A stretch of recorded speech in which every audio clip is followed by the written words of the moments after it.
Assalamu alaikum and hello everyone. Welcome back to my channel. Our today's topic is the types of the anaerobic respiration. Anaerobic respiration, as you know, is a process which occurs in the absence of oxygen.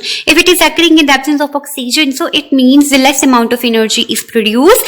Anaerobic respiration is divided into two types. One is the lactic acid fermentation, the other one is the alcoholic fermentation. So guys, let's study one by one both of the types of anaerobic respiration. Starting with the lactic acid fermentation. Lactic acid fermentation is a type of anaerobic respiration. It occurs in many of the microorganisms and human muscle cell. ठीक है, microorganism में होती है और humans की muscle cell में होती है. मसल सेल में कब होती है? When you are doing any sort of exercise, आप बहुत ज्यादा वर्कआउट कर रहे हो, एक्सरसाइज कर रहे हो, at that time the need of the energy, जो आपकी बॉडी को ऑक्सीजन की रिक्वायरमेंट है, एनर्जी की रिक्वायरमेंट है, वो कंप्लीट नहीं हो रही, वो फुलफिल नहीं हो पा रही. उस टाइम पे आपके मसल्स एनारोबिकली रिस्पायर करेंगे and it will release the energy and it will start to complete the requirement of oxygen to that muscles of the body. ठीक है, सो इस तरह आपके एनारोबिक रिस्पायरेशन होगी. सो लैक्टिक एसिड का नाम, जैसे नाम बता रहा है कि इस प्रोसेस में लैक्टिक एसिड की फॉर्मेशन होगी. So guys, when you are feeling the pain after an exercise और workout in your muscle, so that is basically because of the accumulation of the lactic acid. कि आपके muscles में lactic acid जमा हो जाते हैं, उसकी वजह से आपको पेन फील होता है. And that lactic acid normally takes 2 to 3 days to dissolve और 2-3 days के बाद जब वो डिजॉल्व हो जाता है, आपका पेन भी खत्म होता है. So the two steps are involved in this complete process. Number one is the glycolysis and the other one is the reduction of pyruvic acid. Okay? Glyco word is taken from glucose and lysis का मतलब होता है break down, टूट जाना. ठीक है, तो glycolysis basically the break down of glucose molecule and other one is the reduction of pyruvic acid, के पायरोविक एसिड रिड्यूस हो जाएगा. तो ग्लाइकोलाइसिस में क्या होगा कि ग्लूकोज मॉलिक्यूल होगा and glucose molecule will be broken down into 2 molecules of pyruvic acid. 2 molecule मिलेंगे हमें पायरोविक एसिड के.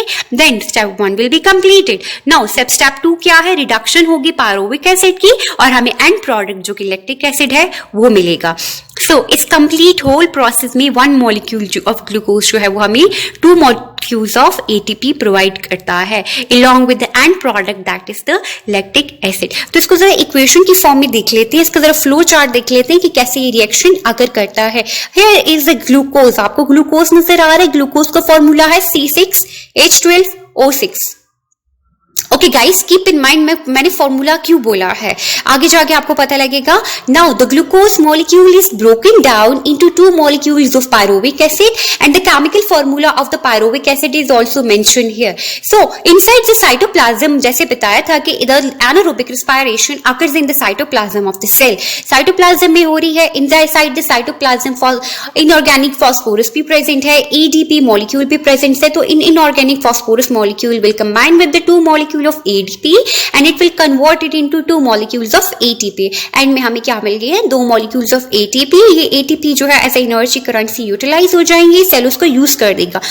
एट दैट टाइम साइटोप्लाज्म में कोएंजाइम भी प्रेजेंट होती है, NAD, निकोटिनामाइड एडेनिन डाइन्यूक्लियोटाइड, ये भी प्रेजेंट होगा. And at that time it is also reduce. ठीक है, reduce reduction mean addition of hydrogen, 2NADH में वो कन्वर्ट हो जाएगा. ये हाइड्रोजन कहां से मिला था इस NAD को? From the break down of this glucose molecule. Okay, the glucose is having the 6 carbon, ठीक है, और 12 hydrogen. Now check it the formula of the pyruvic acid. How many of the carbon dioxide, carbon we have? 1, 2, 3. कितने carbons हैं? We have 3 carbons. And how many of the carbons are there? There are 6 carbon. So 2 molecules बने हैं. It means 3 carbon यहाँ पे आ जाएंगे और 3 दूसरे pyruvic acid molecule में चले जाएंगे. Now the hydrogen 3, 4 hydrogen. यहाँ पे कितने hydrogen हैं? 12 hydrogen. तो 4 one एक molecule के पास, 4 दूसरे के पास, 8 हो जाएंगे और 9, 10 और बाकी जो है हमारे पास इसके NAD को रिड्यूस करने के लिए आ जाएंगे. ठीक है, इसी तरह ऑक्सीजन को देख लीजिए कि आपके पास ऑक्सीजन कितनी है? 1, 2, 3 एंड यहाँ पे 6 है. तो 1 molecule is carrying the 3 oxygen and the other is also carrying the 3 oxygen.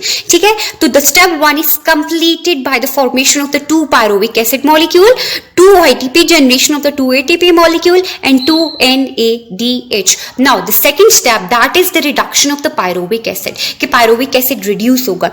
the pyruvic acid will be reduced into 2 lactic acid. इसके रिजल्ट में क्या बनेगा, 2 lactic acid के मॉलिक्यूल्स बन जाएंगे.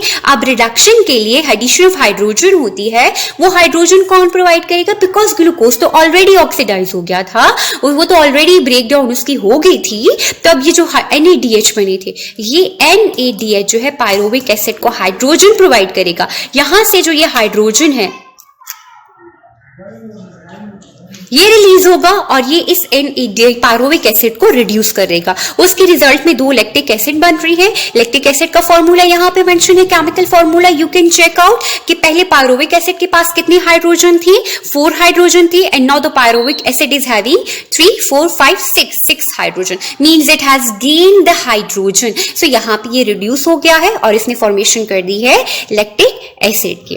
Okay guys, now check out the alcoholic fermentation. Alcoholic fermentation जैसे name बता रहे किसमें अल्कोहल फॉर्मेशन होगी, it occurs in the yeast and some of the bacteria.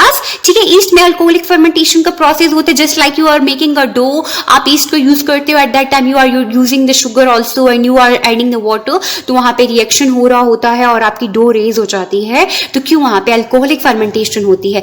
Same like the lactic acid fermentation, it is completed into the 2 steps, that is the glycolysis and the reduction of the pyruvic acid. All same like the lactic acid fermentation, it produces one molecule of glucose is producing 2 ATPs, and the end product is the alcohol plus the carbon dioxide gas. Okay, that carbon dioxide gas जो आपकी dough raise हो जाती है, वो आपकी dough raise करने में help करती है, ये कार्बन डाइऑक्साइड गैस जो वहां से रिलीज हो जाती है. तो यहाँ पे जरा इसके रिएक्शन को फ्लो चार्ट को देख लेते हैं कि 1 molecule of glucose है, ग्लाइकोलाइसिस होगी, molecule of glucose is broken down to the pyruvic acid. The first step is exactly same like that of the lactic acid fermentation. ये बिल्कुल सेम टू सेम वही है जिसमें 2 ATP 2 PI के साथ combine होंगे, 2 ATPs बना लेंगे, 2 ATP जनरेशन हो जाएंगे. इसी तरह साइटोप्लाज्म में 2 NAD प्रेजेंट है और वो 2 NADH बन जाएंगे. NAD जो है वो रिड्यूस हो जाएगा और NADH बन जाएंगे. This step 1 will be completed by the formation of 2 ATP 2 NADH and 2 pyruvic acid molecule. Now the next step, that is the reduction of the pyruvic acid. Now the reduction of pyruvic acid will occur and the pyruvic acid will be reduced by the release of the hydrogen from the NADH molecule. Now it is reducing, so the carbon dioxide gas is also released. Check out, this is the carbon dioxide which is released, and the end product will be the 2 molecules of ethanol. So what we have received from the 1 molecule of glucose, 1 molecule of glucose have given us the carbon dioxide molecule and the 2 ethanol along with the generation of 2 ATPs. यहाँ पे ये जो 2 NADH था, जब ये reduce हो जाता है, हाइड्रोजन रिमूव होगा दोबारा से, वो 2 NAD में कन्वर्ट हो जाएगा and the end product ethanol होगा और कार्बन डाइऑक्साइड गैस रिलीज हो जाएगी. ये वही कार्बन डाइऑक्साइड गैस है जो आपकी डो को रेस करने में हेल्प करती है. So you can check out the chemical formula also. There is 1, 2 and 3 carbon, and how many carbon are there, 1 and 2. यहाँ पे 2 कार्बन है, यहाँ पे 3 कार्बन है. It means 1 carbon is release in the form of carbon dioxide molecule. So in this process alcoholic fermentation is completed और यहाँ पे 2 ATP generate हो जाएंगे. ज्यादा ATPs तो नहीं जनरेट कर रही, बहुत कम एनर्जी बन रही है, but any how it is fulfilling the requirement of the ATPs at that time. So I hope guys you have understand the topic. In case of any confusion, you can ask the question from me in the comment box below. Don't forget to like, subscribe and share my channel. Allah Hafiz.